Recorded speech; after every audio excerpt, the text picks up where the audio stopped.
Good morning, everybody. Welcome to today's devotion for November 23rd. Today's devotion is titled Agents of Shalom. The Bible reading is from Jeremiah chapter 29, verses 1 to 7. Jeremiah wrote a letter from Jerusalem to the elders, priests, prophets, and all the people who had been exiled to Babylon by King Nebuchadnezzar.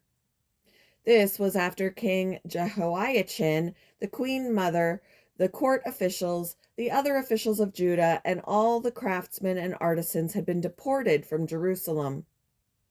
He sent the letter with Elasa, son of Shaphan, and Gemariah,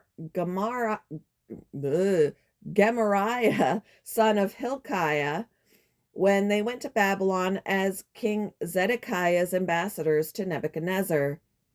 This is what Jeremiah's letter said.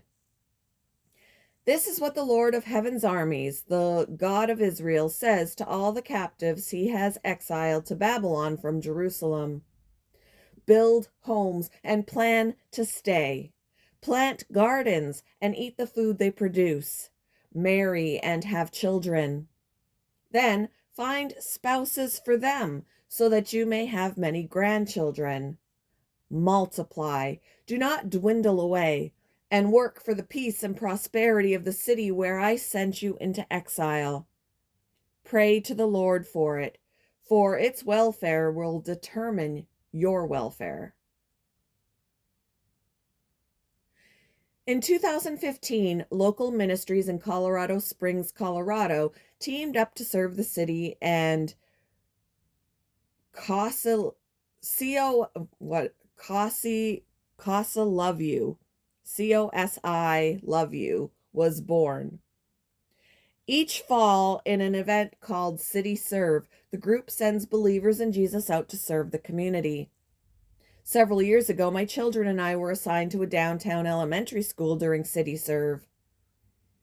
We cleaned, we pulled weeds, and we worked on an art project lacing colored plastic tape through a chain link fence in a way that approximated mountains. Simple, but surprisingly beautiful. Whenever I drive past the school, our humble art project reminds me of Jeremiah chapter 29. There, God instructed his people to settle down and serve the city they were in. He commanded this even though they were in exile and didn't want to be there. The prophet said, "Seek the peace and prosperity of the city to which I have carried you into exile. Pray to the Lord for it, because if it prospers, you too will prosper." The word peace here is the Hebrew word shalom, and it encompasses the idea of the wholeness and flourishing that only God's goodness and redemption can bring. Amazingly, God invites each of us to be his agents of shalom, right where we are. We're invited to create beauty and practice redemption in simple, concrete ways in the spaces he's placed us. When have you seen shalom restored? How might you use your time, talents, and resources to help your community? Thank you for joining me for today's devotion, and I hope you all have a wonderful day.